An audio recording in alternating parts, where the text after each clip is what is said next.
MA उत्तरार्ध के विद्यार्थियों, भाषा विज्ञान के प्रश्न पत्र के अंतर्गत आज मैं आपको संसार की भाषाएं और उनका वर्गीकरण विषय पर इस सब टॉपिक पर आपसे चर्चा करना चाहती हूँ।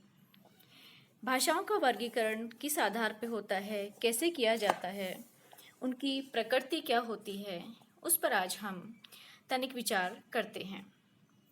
विद्यार्थियों, जैसे आप जानते हैं, इस विशाल संसार में, इस सृष्टि पर अनेकानेक भाषाएं हैं। कदाचित ऐसी भी होंगी जो हमारी या भाषा विशेषज्ञों की गिनती से भी अछूती रही होंगी। एक लोकोक्ति है, 4 कोस पर पानी बदले 8 कोस पर पानी। अर्थात जैसे पानी का स्वाद थोड़े से स्थान दूरी के बाद ही बदल जाता है, तो भाषा भी 8वें कोस पर कुछ न कुछ परिवर्तित हो ही जाती है। संसार में जितनी भी बोलियां बोली जाती हैं, उनकी निश्चित संख्या तो हमें ज्ञात नहीं है, किंतु अनुमान किया जाता है कि लगभग 3000 भाषाएं बोली जाती हैं। वस्तुतः एक निश्चयात्मक रूप से इनकी गिनती बताना या इनकी संख्या बताना प्राय असंभव सा भी है, लेकिन फिर भी भाषा विज्ञान वेताओं के द्वारा ये प्रयास किया गया है कि निश्चयात्मक ढंग से भी हम कहें तो लगभग 2796 भाषाएं बोली जाती हैं। अब भाषाओं के अध्ययन के लिए, सौकर्य के लिए, सरलता या सुकरता के लिए उनका वर्गीकरण किया जाता है। उनका वर्गीकरण कई आधारों पर किया जाता है विद्यार्थियों, जैसे कि महाद्वीप के आधार पर एशियाई भाषाएं, यूरोपीय भाषाएं, अफ्रीकी भाषाएं आदि। देश के आधार पर चीनी भाषाएं, भारतीय भाषाएं, अमेरिकी भाषाएं आदि। एक और आधार है धर्म के आधार पर मुसलमानी भाषाएं, हिंदू भाषाएं, ईसाई भाषाएं। कालक्रम के आधार पर जैसे प्राग ऐतिहासिक भाषाएं, प्राचीन भाषाएं, मध्यकालीन भाषाएं, आधुनिक भाषाएं आदि आदि। भाषाओं की आकृति के आधार पर भी एक वर्गीकरण किया जाता है, जैसे योगात्मक भाषा और अयोगात्मक भाषाएं। परिवार के आधार पर वर्गीकरण, जैसे भारोपीय परिवार की भाषाएं, एकाक्षर परिवार की भाषाएं, द्रविड़ परिवार की भाषाएं आदि आदि इनका विभाजन किया जाता है। अब विद्यार्थियों, जो इतने सारे विभाजन हैं, उनमें से जो 2 विभाजन हैं वो ही महत्वपूर्ण ठहरते हैं या ठहराए जाते हैं। एक तो है कि भाषाओं की आकृति के आधार पर, जो योगात्मक और अयोगात्मक भाषाओं का वर्गीकरण करता है, और दूसरा है परिवार के आधार पर कि भारोपीय परिवार की भाषाएं आदि हैं। तो भाषा विज्ञान की दृष्टि से 2 ही महत्वपूर्ण आधार माने जाते हैं भाषा में वर्गीकरण के। प्रथम है आकृति मूलक, दूसरा है पारिवारिक वर्गीकरण।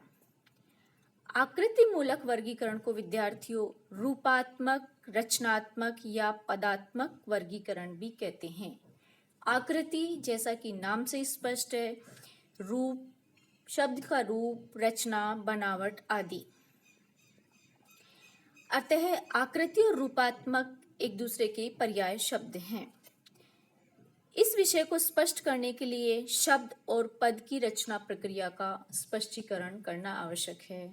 पद क्या होता है और शब्द क्या होता है, आप भली भांति परिचित होंगे। शब्द एक शब्द है वर्णों के संयुक्त मेल से जो सार्थक अर्थ देता है, और जब वही सार्थक शब्द वाक्य में प्रयुक्त हो जाता है तो पद कहलाता है। अब शब्द की निष्पत्ति के लिए 2 तत्व होते हैं, प्रकृति और प्रत्यय। कभी कभी एक तीसरा तत्व भी काम में लाया जाता है, जिसे उपसर्ग कहते हैं। उपसर्ग और प्रत्यय से भी आप परिचित हैं। प्रकृति संस्कृत में धातु को कहा जाता है और हिंदी में हम उसे क्रिया मान सकते हैं या मान लेते हैं। तो यहाँ पर जो प्रकृति है अर्थात धातु है अर्थात क्रिया है, वही मूल तत्व है जो आधार का, अर्थ के आधार का कारण बनता है। अब प्रकृति अर्थात धातु में हम उपसर्ग भी लगा देते हैं, प्रत्यय भी लगा देते हैं, तो उसमें अर्थ तत्व और व्यापार में परिवर्तन हो जाता है। अर्थ में परिवर्तन होने का कारण प्रत्यय और प्रत्यय में उपसर्ग और प्रकृति ही होती है। उदाहरण स्वरूप उपसर्ग, प्रत्यय और प्रकृति का स्पष्टीकरण आपको मैं इस उदाहरण के द्वारा दे सकती हूँ, जैसे कि प्रकृति अर्थात धातु चर, संस्कृत में चर एक धातु है, प्र इसके उपसर्ग लगा दिया जाए और घई प्रत्यय लग गया तो ये शब्द बन गया प्रचार। इसी प्रकार ह्रय प्रकृति में प्र उपसर्ग लगा दिया गया और घय धातु लगा दी गई तो बन गया प्रहार। अर्थात उपसर्ग, प्रकृति में उपसर्ग और प्रत्यय लगते ही अर्थ तत्व निर्धारित हो जाता है। उपसर्ग से अर्थ में कैसे परिवर्तन आ जाता है, ये आपको एक और उदाहरण से मैं बताती हूँ, जैसे प्रचार, संचार, विचार, आचार, उपचार आदि। इसी प्रकार प्रहार, संहार, विहार ये शब्द आप छोटी कक्षाओं में उपसर्ग और प्रत्यय की इस प्रवृत्ति या इस विशेषता के बारे में आप कदाचित भली भांति अध्ययन कर चुके हैं। तो हम देखते हैं कि एक ही शब्द चार या हार, उसमें प्र, सम, वी, आ आदि उपसर्ग के योग से कितने ही अर्थद्योतक शब्द बन गए हैं, कितने ही अर्थद्योतक वाचक शब्द बन गए हैं, जैसे प्रहार, संहार, आहार, उपहार आदि। और इनमें यह अंतर किस लिए हुआ? उपसर्ग के कारण हुआ। तो यहाँ पर उपसर्ग क्या हुआ? अर्थ का द्योतक हुआ, अर्थात जो शब्द में निहित अनेक अर्थों को प्रकाशित करने वाला, प्रकट करने वाला कारक उपसर्ग ही हुआ। वैयाकरण कहते हैं कि विभिन्न अर्थ चार या हार में वर्तमान हैं, किंतु वो दिखाई देते नहीं हैं और ये उपसर्ग लगाए जाने पर स्वयं ही प्रकाशित हो जाते हैं।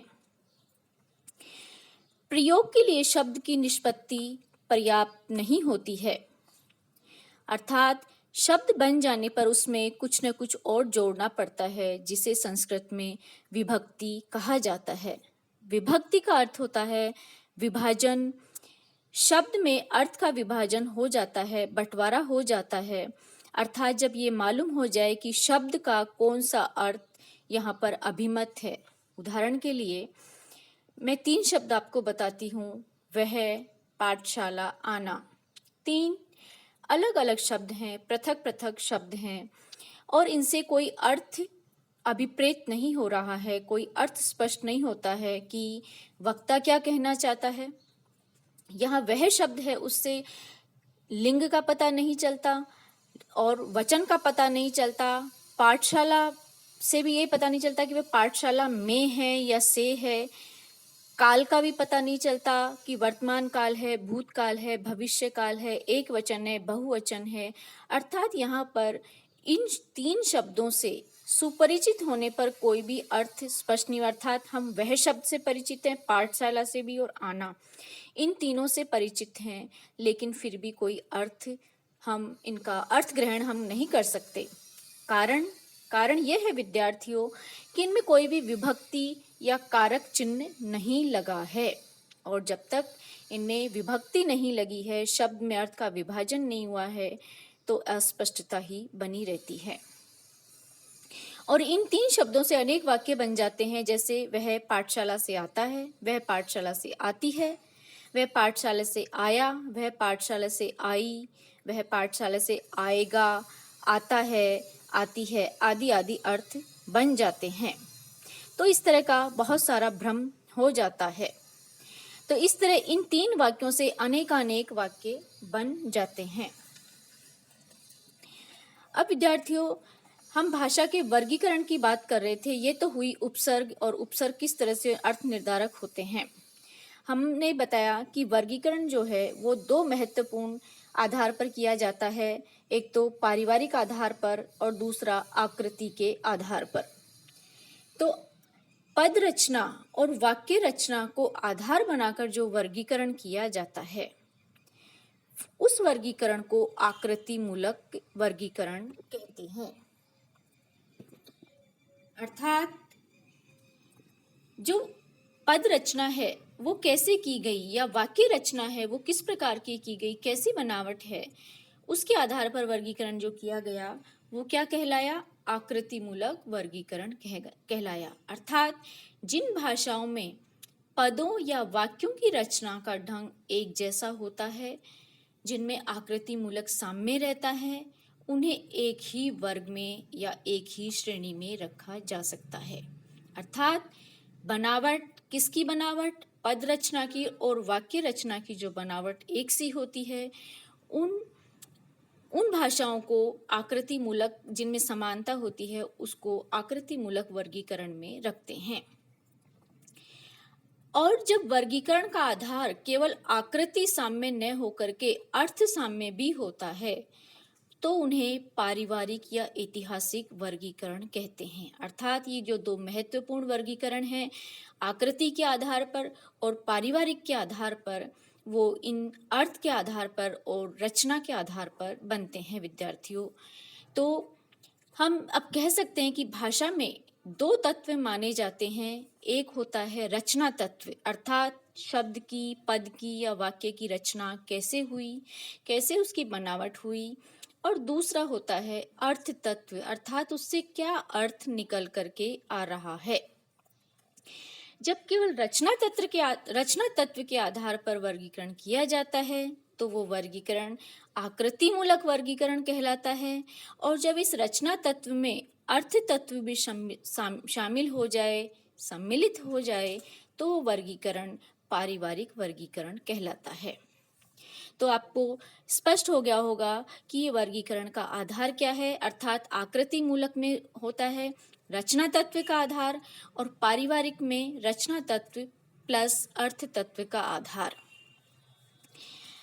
तो हम देखते हैं कि जो आकृतिमूलक या रूपात्मक वर्गीकरण होते हैं, उनके भी दो भेद होते हैं, योगात्मक भेद और अयोगात्मक भेद। अयोगात्मक भाषा उसे कहते हैं जिसमें प्रकृति प्रत्यय जैसी कोई चीज नहीं होती है। प्रकृति प्रत्यय मैं आपको अभी बता चुकी हूँ। प्रकृति अर्थात धातु और प्रत्यय अर्थात उस धातु के पीछे लगने वाले शब्दांश।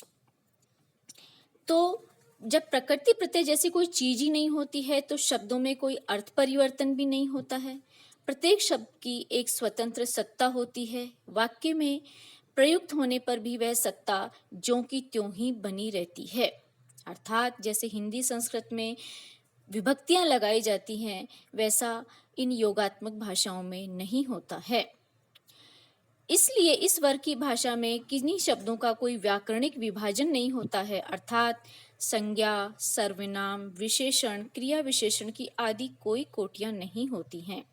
यहाँ पर स्थान, वाक्य में उस शब्द का जो स्थान कहाँ पर है, शब्द को किस स्थान पर प्रयुक्त किया गया है, वो बड़ा निर्धारित स्थिति, शब्द की या वाक्य की स्थिति को निर्धारित करने वाला तत्व होता है। एक ही शब्द वाक्य में स्थान भेद से कभी वह संज्ञा बन जाता है, वह कभी सर्वनाम बन जाता है, तो कभी क्रिया विशेषण आदि कुछ भी बन जाता है। तो योगात्मक भाषाएं विद्यार्थियों वो होती हैं कि जहाँ शब्द में परिवर्तन नहीं होता है, शब्द अपरिवर्तनीय होता है, मात्र वाक्य में उसके स्थान का ही परिवर्तन होता है। वो स्थान परिवर्तित होते ही उसकी भूमिका का परिवर्तन हो जाता है। आप अंग्रेजी का एक उदाहरण लीजिए, राम बीट्स श्याम, श्याम बीट्स राम। दोनों वाक्यों में शब्दों का कोई अंतर नहीं है। राम बीट्स श्याम और श्याम बीट्स राम, तीन शब्द हैं, लेकिन क्या है कि केवल स्थान बदल दिया गया है शब्दों का। अर्थात पहले वाक्य में यहाँ राम कर्ता है और श्याम कर्म है, किंतु श्याम बीट्स राम में क्या हो गया, श्याम कर्ता हो गया है और राम कर्म हो गया है। तो यहाँ कृतत्व और कर्मत्व का जो भेद है, वहां पर कोई भी योजक चिन्ह नहीं लगा है, जैसे हिंदी में लगता है। जैसे राम ने रावण को मारा, या सांप मेंढक खाता है, या मेंढक सांप खाता है आदि।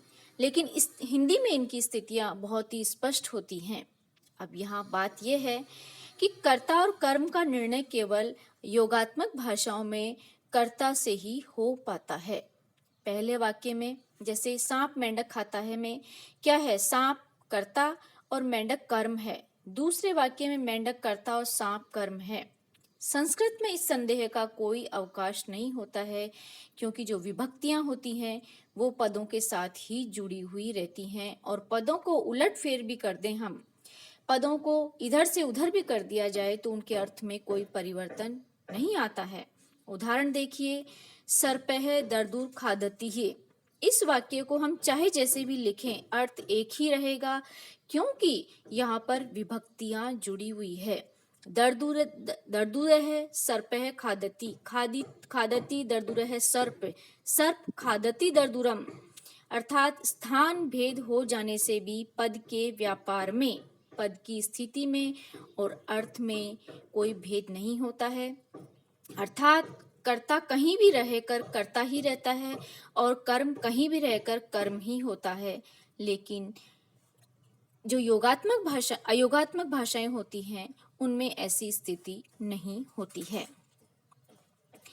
एक उदाहरण और आपको मैं देना चाहूंगी। एक ही शब्द संज्ञा, क्रिया, विशेषण, क्रिया कैसे बन जाता है, आप निम्नलिखित उदाहरण से देखिए। जैसे अंग्रेजी का मेल शब्द है, MAIL, मेल। अब मैं आपको 2-3 वाक्य बोल के बताती हूँ। सेंड इट इन मेल, यहाँ पर मेल संज्ञा है। मेल द लेटर, मेल यहाँ पर क्रिया का कार्य कर रही है। Put it in the mail bag, यहाँ पर मेल बैग विशेषण का कार्य कर रहा है। तो जो अयोगात्मक भाषाएं होती हैं उनमें एक ही शब्द की स्थिति संज्ञा, क्रिया, विशेषण आदि का काम में लिया जाता है, और हिंदी में भी ऐसे उदाहरण पाए जाते हैं। जैसे कि तुम्हारा आना सुनकर मुझे खुशी हुई, यहाँ पर संज्ञा है। तुम कल सुबह आना, यहाँ पर ये क्रिया है। अब अयोगात्मक भाषाओं की जो प्रतिनिधि भाषा है वो चीनी भाषा है। चीनी के अतिरिक्त तिब्बती, बर्मी, सियामी, अनामी और सुडानी आदि अफ्रीकी भाषाएं होती हैं।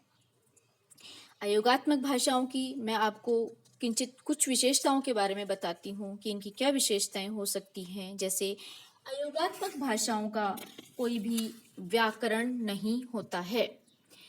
इनमें केवल पदक्रम बहुत ही महत्वपूर्ण होता है, अर्थात वाक्य किस स्थान पर है वहां होते ही उसकी कर्ता, क्रिया, विशेषण आदि की स्थितियों में बहुत ही अधिक परिवर्तन आ जाता है पदक्रम के आधार पर ही। कभी कभी यहाँ स्वर के कारण भी अर्थ परिवर्तित हो जाता है, और कहीं कहीं निपात अर्थात संबंध सूचक जो अवयव होते हैं वहां भी वाक्य में या शब्द रचना में सहायता ली जाती है। तो जो अयोगात्मक भाषाएं हैं उनको एकाक्षर भाषाएं भी कहते हैं। जो चीनी भाषा है वो चीनी भाषा में किसी भी शब्द का अवयव पृथक से करके नहीं दिखाया जाता है, तो चीनी एकाक्षर भाषा या निरवय भाषा होती है। धन्यवाद विद्यार्थियों।